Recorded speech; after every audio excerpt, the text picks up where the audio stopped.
una oportunidad para estar acá, para conocerles, compartir. La hermana que me trajo del centro comercial, y uno, aunque se conoce por primera vez, parecería que hace años nos conociéramos. Pero esa es la familia de Dios, que Dios tiene familia en todo pueblo y nación, y uno se siente como hermanos con personas que recién nos conocemos. Así que bueno, gracias a Dios por eso y todas las personas nuevas que también se sientan en esa misma familiaridad. Y bueno, sí, como decía Eli, muchos años atrás, nos conocimos cuando ella decidió ir a Argentina, al Instituto Bíblico Palabra de Vida, y ahí es donde yo fui por un año y me quedé 29. Tuve casi 30 años, mi esposo tuvo 31 años en el instituto, y en un momento Dios puso en nuestros corazones el tomar un proyecto nuevo, un reto, si vale el término, de venir por un año a Colombia. Y yo amo Colombia. Yo soy nací en Argentina, pero yo me siento colombiana en realidad. Es un país que amo mucho. Y vinimos en abril, nos instalamos en Armenia, inicialmente, en el Quindío, que bueno, es una maravilla, una iglesia que nos recibió con un amor enorme. Así que estamos ahí en abril y próximamente vendremos para Bogotá. Mi esposo se llama Jorge Eliezer, él es colombiano, vivió más en Argentina que en Colombia, es en la realidad, pero es colombiano, y tengo 2 hijos, Ramiro, que va a cumplir 21 años, y Sofi, que tiene 22, ya próxima también a 23. Y ellos también nos acompañaron en este proyecto. Generalmente los padres despiden a los hijos, acá fue al revés, nuestros hijos nos despedían a nosotros que veníamos a Colombia. Así que bueno, cada uno está aprendiendo en esta experiencia, ¿no es cierto? Así que bueno, estudian y trabajan en Argentina, así que no podían venir. Dios mediante vamos en noviembre a visitarles.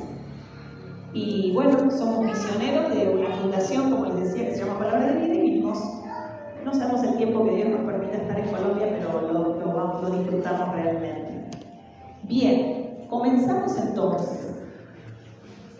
Quisiera empezar contándoles acerca del país lejano. Este país imaginario tiene una sociedad con ciertas características. En este país hay gente buena, la vamos a representar con una silueta blanca, gente de palabra, gente honesta, gente que se levanta muy temprano, trabaja, cumple con sus obligaciones, gente de palabra, respetuosa, gente decente. Pero en esta sociedad, en este país, no solo hay gente buena, sino que hay gente, ¿qué les parece? Malas. La vamos a representar con esta silueta. Gente oscura, gente que le gusta mentir, ser grosera, ver cómo saca ventaja, cómo hace daño, cómo perjudica al otro, gente deshonesta, ilegal. Es decir, que hay una sociedad en que hay de unos y otros. Pero en este país hay una particularidad, y es que cada vez que sucede algo malo, le toca a los buenos. Cada vez que hay enfermedades severas, le toca a los buenos. Y cada vez que hay un beneficio económico, le toca a los malos. Y cada vez que hay una distinción, un reconocimiento, una ganancia económica, le toca a los malos. La pregunta que yo quisiera hacerles es, ¿cómo se sentirían ustedes viviendo en una sociedad así? Vivimos en una sociedad así, una sociedad donde hay buenos y malos, y donde parece que los que se benefician son los que no deberían. Bueno, una escena así vivió Asaf. Asaf era un músico principal del rey David, y en el Salmo 73, que es donde vamos a detenernos para estudiar en esta tarde juntas, es la historia de un hombre que vivía en una sociedad con las estaba contando. Y lo que les quiero invitar, hermanas, en esta tarde, es tratar de meternos en los zapatos de este hombre. No solo leer un pasaje bíblico como a veces quizás medias afanadas por el tiempo hacemos y seguimos, sino tratar de entrar a la piel de lo que este hombre sentía. El Salmo 73 es autobiográfico, es decir, nos va a contar lo que vivió este hombre en una sociedad semejante. Antes de empezar, les invito a que oremos y empezamos a leer el Salmo. Señor, gracias por esta tarde. Te ruego que tú nos guíes, que nos ayudes a considerar tu palabra, aplicarla al corazón, a reflexionar y que una porción podamos llevarnos cada una en esta tarde de acuerdo a nuestra necesidad. En Cristo Jesús. Amén. Bien, empezamos. Vamos a poner toda nuestra atención en este salmo. No vamos a ir a otro pasaje para centrarnos bien. Y yo después les voy a indicar para que ustedes puedan completar las que desean el apunte. Voy a leer el versículo 1 y 2. Dice así: ciertamente es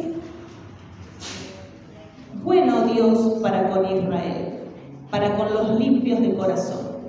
En cuanto a mí, casi se deslizaron mis pies, por poco resbalaron mis pasos. Él empieza con una afirmación: Dios es bueno. Asaf dice: Dios es bueno, pero en cuanto a mí, casi se deslizaron mis pasos. Pero cuando tenemos la oportunidad de sentarnos con una amiga a tomar un tinto y le preguntamos: ¿cómo estás? Mira, ahora bien, pero no sabes lo que pasó. Y se empieza a narrar de atrás hacia adelante y volver hasta la fecha para contar todo lo sucedido. Eso es más o menos el Salmo 73. Es como tenerlo a Asaf, que nos dice: sí, yo sé que Dios es bueno y estoy bien, pero la pasé crítica. Entonces ahora nos va a contar para atrás lo que él vivió hasta llegar a decir: bueno, Dios es bueno, pero fue un largo recorrido. Y todo ese recorrido o esa experiencia la podemos dividir en 3 etapas. Las 3 empiezan con la letra C, que van a tener para completarla la que deseen en el apunte. Y la primera etapa que vamos a conocer de este hombre que nos va a contar su testimonio es la crisis. O sea, su momento más caliente, más álgido, está entre los versículos del 3 al 14. Y ustedes van a observar, lo vamos a leer ahora, que a lo largo de todos esos versículos, Asaf lo que va a hacer es una radiografía de los impíos. Nos va a describir minuciosamente a los malos de su sociedad. Pero van a notar que no dice hay gente mala, sino que va a ser una radiografía minuciosa como de alguien que realmente observó con detenimiento. Eso es los relatos del 3 al 14. Fíjense la descripción que nos da. Versículo 3. Porque tuve envidia de los arrogantes viendo la prosperidad de los impíos. Y ahora empieza a hacer esta descripción. Versículo 4. Porque no tienen congoja por su muerte, pues su vigor está entero. ¿Qué quiere decir? Que él observaba que el impío gozaba de buena salud. Por eso dice su vigor estaba entero. Y casi como que le molestaría, yo creo, ¿no es cierto? ¿Cómo vas a gozar? Hay tanta gente buena que se enferma y los malos gozan de buena salud. Es decir, los impíos no tenían problemas de salud, su vigor estaba entero. Versículo 5. No pasan trabajos como los otros mortales, ni son azotados como los demás hombres. Quiere decir, no solo tienen buena salud, no tienen graves problemas. O sea, es personas que no tienen los conflictos que tenemos el resto. Seguimos, versículo 6. Por tanto, la soberbia los corona, se cubren de vestidos de violencia. Es decir, son orgullosos, son soberbios. Seguimos. Versículo 7. Los ojos se les saltan de gordura, logran con creces los antojos del corazón. Es decir, no solo tienen salud, no solo que son antiguos, sino que lo que desean, como si tuvieran a favor el genio de la lámpara, lo tienen.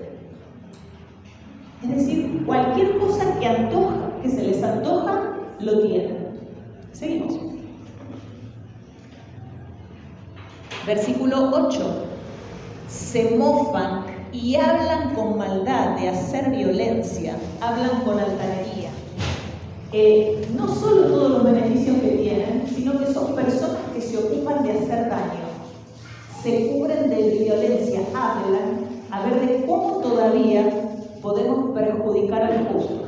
Fíjense qué sociedad lo rodeó, ¿no? Avanzamos.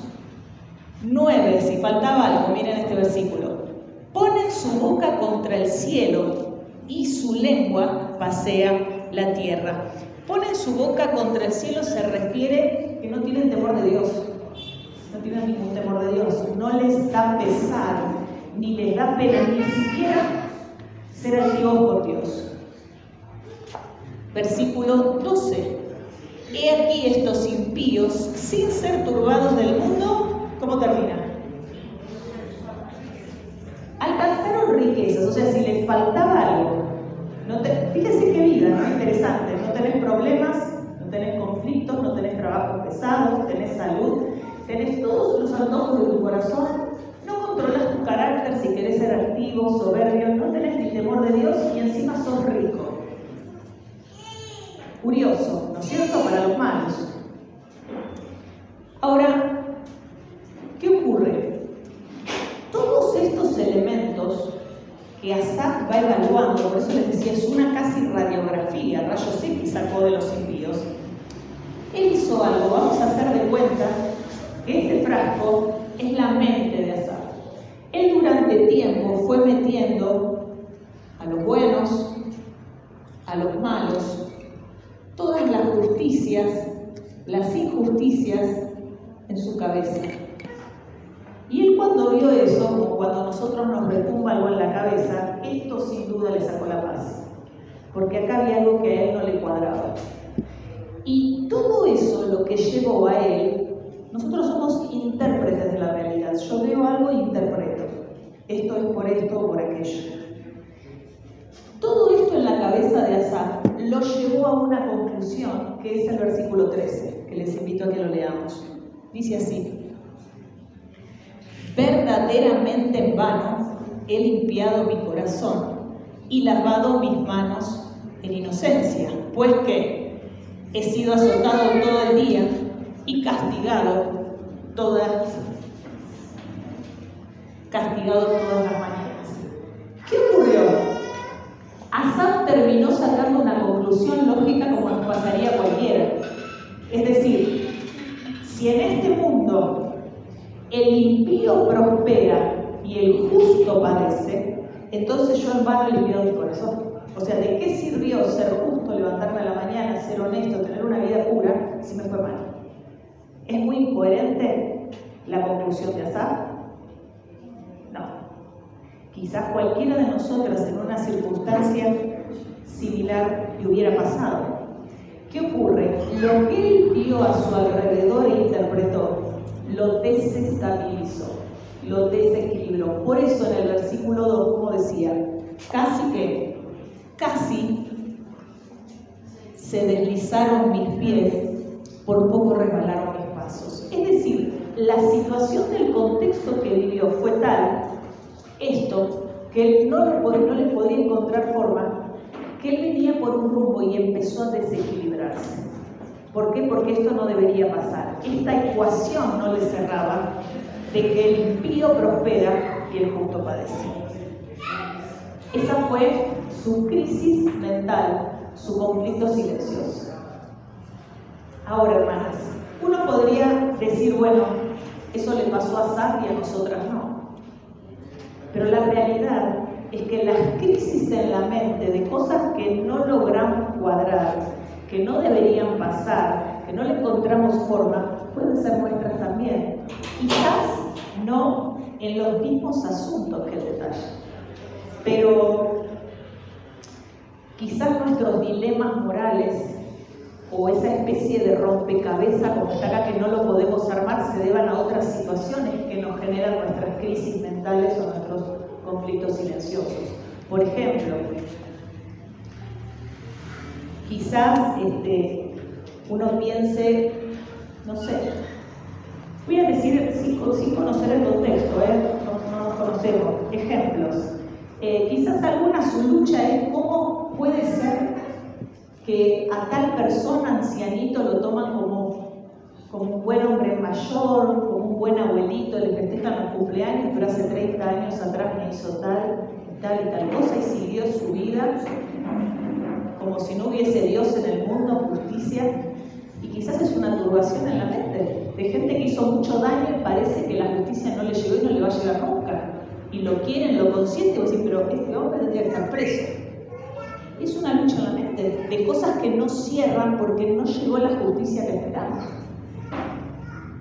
O quizás alguien que se esforzó muchos años en un trabajo y ocupaste tiempo familiar y te desviviste como si ese negocio fuera tuyo o esa tienda y trabajaste domingo, sábado y cuando no te necesitaron más, no tuvieron reparo y te fuiste por la puerta de atrás. O por la edad ya no te necesitan y vos decís, pero yo levanté esto y trabajé y ahora que no me necesitan, es una turbación en la mente, porque eso no es justicia. O quizás con personas y con vínculos, capaz que uno realmente se desvivió por un familiar, por una persona de la iglesia, o decir, mirá, lo cuidé hasta cuando estaba enfermo, me llamó a las 3 de la mañana y contaba conmigo, lo fui a buscar, y de pronto parece que se olvidó. Y no me invitó ni al cumpleaños de 50, me terminé enterando por las fotos que subieron a las redes. También generan conflictos, porque son cosas que no cierran. O quizás algunas cuestiones como en la iglesia, tal vez alguien está en la iglesia que decís, antes me ponían, no sé, te digo por ejemplo, por dar un ejemplo nomás, antes cantaba, o antes me pedían algo y ahora le piden a tal y a mí hace como un año que se acuerdan que también puedo participar, y son conflictos silenciosos. Ni hablar los conflictos que podemos tener por culpa, ¿no? Quizás un hijo nos dijo un día de enojo, cuando más te necesité no estabas. Salías corriendo para buscar a tal o cual y a mí no. El conflicto es porque no nos perdonamos a nosotras, el tiempo no lo podemos volver atrás. ¿Cómo hago para ir o estar cuando querías? Todos esos cúmulos, cada una de nosotras tenemos nuestras luchas. Pueden ser situaciones que nos desequilibren, como le pasó a Sara. Que en Asaf lo sabemos porque él tuvo la gracia de transparentar su mente, de abrirnos una ventana y conocerlo, y lo describió en un salmo. Quizás nosotros no vamos a escribir un salmo con nuestras luchas, pero la tenemos. Son silenciosos, pero no inexistentes. Y nos desequilibran. ¿Les ha pasado de estar cocinando y peleando en la cabeza con alguien? ¿Les pasa? O van en el bus, en la buseta, y uno va mirando por la ventana, así como transportada en la lejanía, y por dentro estás, pero ahora cuando llegue, cuando le hable, cuando le diga, porque me dijo, pero yo le voy a decir tal cosa, y uno empieza a armar su estrategia de combate. Si me dice tal cosa, ya tengo 3 respuestas para retrucarle, y son todos conflictos. Pero muchas veces esa vida con un continuo sacudido mentalmente, y peleamos nosotras mismas en nuestra cabeza, y quizás la de al lado no tiene ni la mínima idea, nos pueden llevar a despersonalizarnos, nos pueden llevar a amargar, a secar, nos pueden llevar a angustiar, a deprimir. Y uno dice, ¿por qué me pasa esto? Pero si uno no lo cuenta, nadie se va a enterar. Si nosotras en determinados momentos, miren, a mí me pasó en abril del 2021 una situación muy triste para mí. Más que conflicto, tenía 25 siluetas dentro de mi cabeza. Vinculado a lo laboral. Pero me puso muy mal, me angustió. Pero llegó un momento que yo me miré al espejo y yo no me conocía, porque yo no era así. Y un día acostada me pregunté a mí misma, ¿cuándo había sido la última vez que sonreí? Y no me acordaba. ¿Cuándo fue la última vez que me reí? Y venía con tanta crisis, con tanto enojo, con tanta queja, como que me avinagré. ¿Me entienden el término? Que yo me desconocí, porque yo no era así. Cuando era más joven no era así. ¿Qué me pasó? Un tren por arriba. Todo tenía que ver con las luchas mentales, no solucionadas. Y esta manija que uno se da, yo estaba en la ducha y estaba peleándome con alguien, me llevó a cambiar el carácter, el entusiasmo, las ganas hasta de levantar.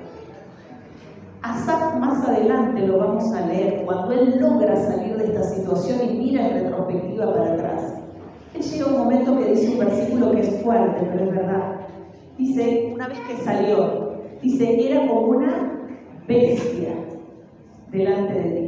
Y muchas veces cuando estamos en crisis, que no solucionamos, en conflictos silenciosos, que nos cambia el carácter, el tono de voz, el ánimo, nuestras formas, si nosotros tuviéramos la posibilidad de desdoblarnos y sentarme allá como si yo fuese otra persona y mirarme a mí misma, me daría cuenta que a veces podemos ser muy distintas. Quizás la palabra bestia suena fuerte, pero podemos ser bestiales. Y nos miraríamos quejosas, siempre con críticas, siempre con malestar, porque sacamos lo que hay. Y si mi mente está turbada, no van a salir palabras gratas. Y uno puede llegar a despersonalizarse y a volverse. En Argentina hay muy marcada las estaciones del año. Y en verano tenés todos los árboles con un follaje verde maravilloso. Cuando llega el otoño y el invierno hay árboles que no le queda una hoja verde. Y uno puede experimentar eso. Pasar del verdor a la sequedad del verano, a sentirse que no tiene una hoja verde. Y podemos buscar psicólogos, terapeutas, y capaz que necesitemos médicos, pero cuando el problema está en la mente, lo tenemos que solucionar ahí. Ahora, ¿cómo hizo Asaf para salir? Es importante, hermanas, tener presente que en situaciones de conflictos como los que venimos hablando, no se van a solucionar esperando que se solucionen las circunstancias. Es decir, si Asaf para solucionar su conflicto quería esperar que haya una sociedad justa, no hubiera solucionado nada. Es decir, que si yo espero a que si tal persona se fuera, ahí sería feliz, o si tal persona viniera, o si tuviera este trabajo, o si tuviera esta plata. Es decir, si algo cambiara en mi entorno, yo sería feliz, es un autoengaño. No porque haya cosas que no deban cambiar, pero nunca puedo esperar ni sujetar mi satisfacción espiritual a las circunstancias, porque quizás nunca se ve. No, pero yo quiero que mi mamá sea así, o capaz que no lo va a hacer. Ojalá se cambie la relación. Pero si yo espero a mi cambio para tener paz, puedo esperar hasta el último día y quizás no cambien las cosas.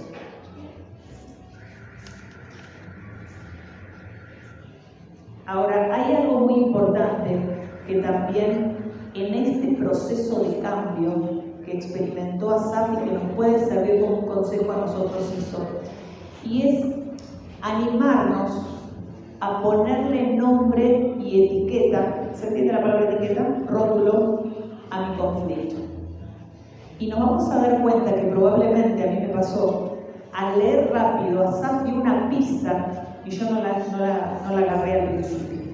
Es decir, cualquiera que diría de Asaf, qué hombre justo, ¿no? Qué hombre honesto, le molestan las injusticias, pero vamos a descubrir que todo este torbellino disimulaba la raíz y que Asaf, para salir, lo primero que necesito es ponerle el nombre real de qué es lo que siente, por qué yo me siento así turbado, cuál es realmente la raíz.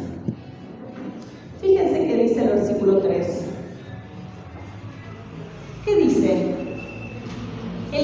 Arrancó en el último del 2, la última partecita del 2. Por poco resbalaron mis pies. Hasta ahí lo entendimos bien. ¿Cómo sigue el 3? Porque tuve envidia. Es decir, Asaf se animó a abrir su corazón y que esto lo lea todo el mundo a lo largo de todos los siglos, ¿no? Porque quedó nada menos que en el libro más vendido que es la o a desnudar su verdadera motivación, que era que tuvo envidia. Y eso, como si fuera un rótulo, lo puso un momento en el frasco. ¿Saben que muchas veces nosotros podemos tener argumentos válidos, pero que son distractores? No, porque a mí me hicieron esto, no, porque esta persona está buena. Y tenemos un montón y convencemos a cualquiera.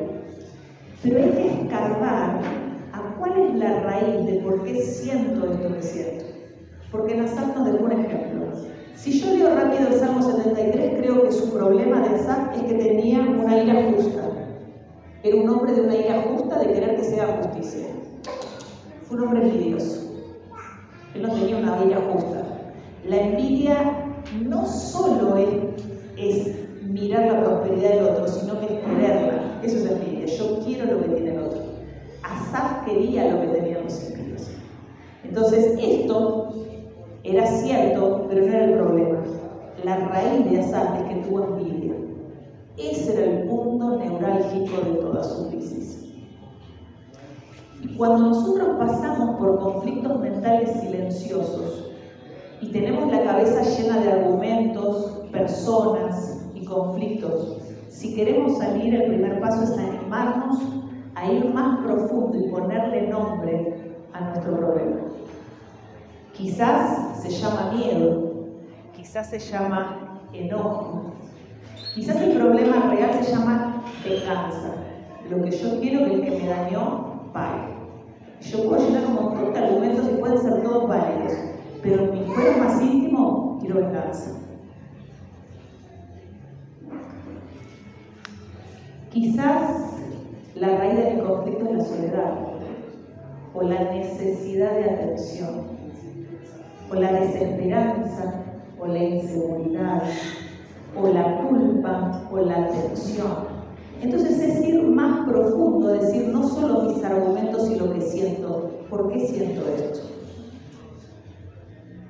Lo que pasa es que a veces se esconde en tantos argumentos, ¿no es cierto? Cuando conversamos con una amiga, la terminamos convenciendo y nos va a dar la razón. Si Asaf se sentaba con un amigo a tomar un tinto, le va a decir, y tenés razón todo lo que decís. Al final fuiste honesto, mira, sos pobre, enfermo. Pero con Dios podemos ir más allá y es lo único que nos va a permitir salir. En primer lugar vimos la crisis, pero gracias a Dios que pudo salir y es aliento para nosotros también. Por eso los versículos que vamos a seguir leyendo muestran la segunda etapa de toda esta experiencia, que es la comunión. Versículos del 15 al 24. Los voy a leer. La comunión dice así: si dijera yo hablaré como ellos, he aquí a la generación de tus hijos engañaría. Cuando pensé para saber esto, fue duro trabajo para mí, hasta que, entrando en el santuario de Dios, comprendí el fin de ellos. Ciertamente los han puesto en deslizaderos, en asolamientos los harán caer. ¿Cómo han sido asolados de repente? Perecieron, se consumieron de terrores, como sueño del que despierta. Así, Señor, cuando despertares, menospreciará su apariencia. Se llenó de amargura mi alma, en mi corazón sentía pulsadas. Tan torpe era yo que no entendía, era como una bestia delante de sí. Con todo, yo siempre estuve contigo. Me tomaste de la mano derecha, me has guiado según tu consejo, y después me recibirás en gloria. Hay una frase muy importante en el versículo 17. ¿Cuáles son las dos primeras palabras del versículo 17? Hasta que. ¿Saben que estas dos palabras que parecen muy sencillas marcan un punto de inflexión? Él venía así, relatando, son estos, qué terrible, ¿no? Y el versículo 17 es un punto de inflexión que va a hacer el cambio. Y es cuando él dice, ¿hasta qué? La palabra hasta es una preposición que se usa para explicar un término límite de algo. Es decir, hasta acá llegamos. Ese es el límite. En este caso se refiere al tiempo. Es decir, que Asaf dijo, hasta este día llegué con eso. Hasta que acá esto se cortó. Y si no hubiese habido una saque y él puso una fecha de su conflicto, quizás hubiera terminado con el conflicto hasta el final. Y él decide hacer algo y no fue justamente justicia por mano propia. Él no salió con una especie de garrote para ir a equiparar todas las injusticias sociales, ir a tratar de que el pobre y el honesto le vaya bien. No podía hacer eso. Él lo que decidió es tratar su mente y su corazón. Es decir, él no fue a cambiar lo de afuera. Él dijo, esto lo tengo que solucionar, pero tengo que tratar lo de adentro. Y la clave fue cuando dice, entrando, ¿en dónde? En el santuario de Dios. El saque, el ponerle un límite, una fecha en la agenda hasta este día, es cuando él entró al santuario de Dios. Eso fue el punto de inflexión. ¿Qué significa? ¿Qué hizo así? Él agarró y volcó todos sus conflictos delante de Dios. Entrar al santuario se refiere que en algún momento cayó de rodillas y volcó delante de Dios todo lo que tenía en su mente y en su corazón. Si no, la historia no hubiera cambiado ni hubiera terminado como terminó. Dijo, hasta acá llegué. El santuario, ese tiempo en privado de doblar nuestras rodillas en nuestra casa, en donde estemos, y decir, Señor, hasta acá. No quiero vivir con toda esta gente en mi cabeza. Porque ¿saben qué? No se sale más. Si alguien me dañó y yo lo tengo en mi cabeza, el daño me va a acompañar hasta el final. Porque quizás ya físicamente no sufro eso, pero no me lo sabe nada. Entonces, el sacar a cada persona y cada injusticia de la cabeza no es un detalle menor. Es el primer paso para volcarlo delante de Dios y empezar a andar por un camino distinto. Si no, vamos a estar hasta el último día con la misma lucha. ¿Saben que entrar al santuario, como decíamos, donde él volcó todo lo que tenía, sin reprimirse de nada, le cambió la perspectiva? Dios pudo hacer algo de ese corazón. Le ayudó a cambiar la mirada y a cambiar él. Escuchaba hace poco un mensaje de un pastor que decía, nosotros necesitamos a veces la justicia en injusticias, porque necesitamos cerrar círculos. Cuando nosotros vamos a ver una película, tiene que terminar de una determinada forma, porque las cosas tienen que terminar bien. No entra en nuestra cabeza que la injusticia reine y que el injusto no pague. Entonces, ese deseo de justicia es humano, es decir, porque si no, no podemos cerrar círculos. Pero la realidad es que muchas veces esos círculos no se van a cerrar como nosotros queremos. Entonces ahí entramos en conflicto, ¿no? O sea, bueno, es inconverso. Bueno, quizás en esta tierra no lo pague, pero nos consuela aún hasta que se vaya al infierno, de pronto. Y si es un cristiano, necesitamos que haya justicia, que la balanza se equipare. Por eso nos cuesta tanto perdonar. Hay un versículo que no lo vamos a leer para no salirnos de acá, pero se los digo cuál es. 2 Timoteo 4:14. Pablo dice, Alejandro me ha causado muchos males.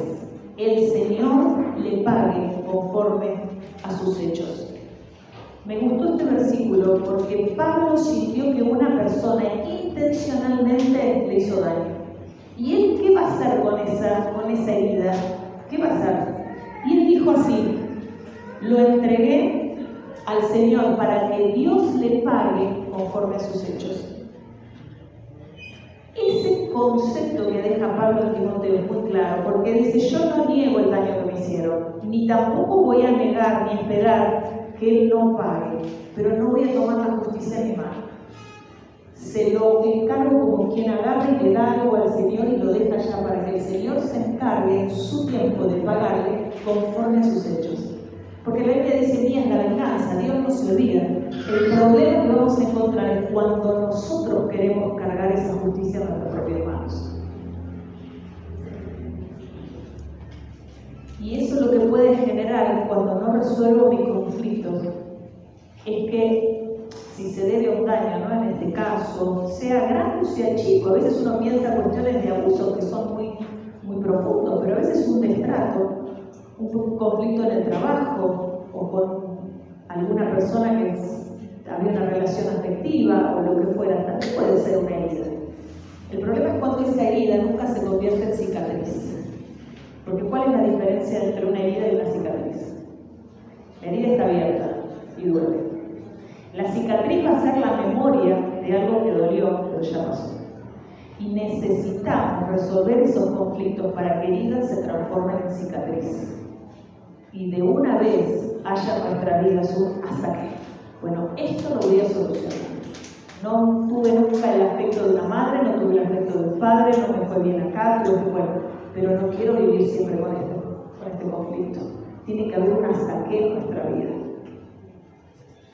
Consagrar mi lucha, mi enojo. Y el salmista pasó, Asaf, por la crisis, pasó por la comunión, en algún momento le puso fin a eso y decidió doblar sus rodillas, volcar delante de Dios el corazón y que Dios se encargue. Y termina con la calma. Después de pasar por el santuario, Asaf pudo vivir una vida en calma. 180 grados distintos a lo que vivió los primeros 14 versículos. Los leemos. Versículos del 25 al 28. ¿A quién tengo yo en los cielos sino a ti? Y fuera de ti, nada deseo en la tierra. Mi carne y mi corazón desfallecen, mas la roca de mi corazón y mi porción es Dios para siempre. ¿Por qué aquí los que se alejan de ti perecerán? Tú destruirás a todo aquel que de ti se aparta. Pero en cuanto a mí, el acercarme a Dios es el bien. He puesto en Jehová el Señor mi esperanza para contar todas tus obras. Fíjense el cambio diametralmente opuesto que él hace, y los primeros versículos estaban repletos de todas las injusticias, porque tienen salud, porque los impíos les va bien, porque logran por todo. Ahora no habla ni de los impíos, ni de él mismo. Pone la centralidad en Dios. Fíjense todas las referencias que hace de Dios en estos versículos. Fuera de ti, nada deseo en la tierra. Los que se alejan de ti perecerán. El acercarme a Dios es el bien. He puesto en Jehová mi esperanza. Un discurso totalmente diferente.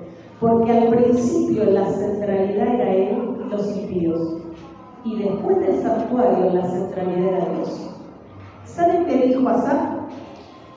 La verdad, si tengo a Dios, tengo todo. No necesito que haya una justicia en el mundo, porque aparte no la va a haber nunca, porque es un mundo caído. Mientras tenga a Dios, Dios es suficiente. Encontró el equilibrio cuando puso a Dios en el centro. Hay un versículo en Hebreos 11:26 que habla de Moisés y que dice que Moisés tenía puesta la mirada en el galardón. ¿Lo recuerdan ese versículo? Esa palabra mirada es muy interesante porque es una mirada tan intensa que hace que el resto sea abstracto. Nosotros con el ojo podemos ver un campo visual de 180 grados, pero solo podemos hacer foco en algo. Si yo hago foco en esto, el resto es periférico, no lo puedo ver con el entendimiento de esto. Así se lo pongo. En la vida espiritual es lo mismo. Si yo me pongo el foco en los impíos o en la injusticia o por qué me pasó, Dios va a ser periférico. Eso es lo que le pasó a Asaf. Pero Asaf puso la centralidad en Dios y decir, si tengo a Dios, tengo todo. Y el resto no fue inexistente, pero pasó a un segundo plano. No me controla más, no tengo una dependencia emocional de tal persona, si me saluda, si no me saluda, si me mandó un mensaje, si no me contestó, si me clavó el listo. A veces estamos turbadas hasta por un mensaje. ¿Saben por qué? Porque lo tenemos en una centralidad. Y aquellas cosas importantes están en la periferia. Cuando uno pasa pasar por el santuario y equilibra el orden, y Dios es central. El resto no es inexistente, pero está en un segundo plano. No estoy sujeta a mi vida y mis emociones a si me llamó, si me invitó, si me dijeron, si me dijeron. El tema son las prioridades y el orden de qué es central en mi vida y qué va a ser secundario o periférico. Cuando nosotros tenemos en orden las prioridades y lo que es central está en el centro, vamos a estar estables, porque los conflictos nos desequilibran y pueden llevar hasta hacernos resbalar. Quiero terminar haciéndoles algunas preguntas. Y hay un espacio en los apuntes, la que desean, con libertad, donde dice reflexión personal. Y quizás hay alguna hermana presente que está pasando una verdadera lucha mental.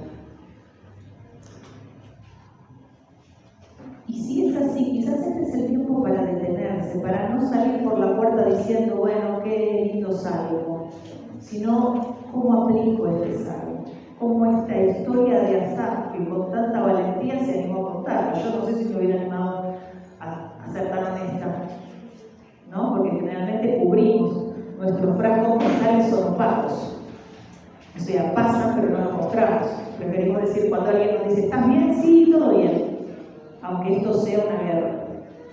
Pero este hombre se animó y es de bendición para nosotros. Algunas preguntas, y si ustedes quieren poner una reflexión personal y privada, que son de ustedes en ese espacio. Primera pregunta, ¿cuáles son mis conflictos silenciosos? ¿Tengo todo mi mundo interior en orden o estoy peleando con alguien o con más de uno en una especie de ring mental? ¿Cuáles son mis conflictos silenciosos?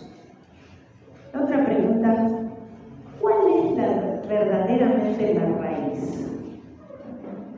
Siento que no me llaman, que me dejan de lado, que no me invitaron al baby shower, que no me invitaron a casar. Pero ¿cuál es la raíz de esos sentimientos?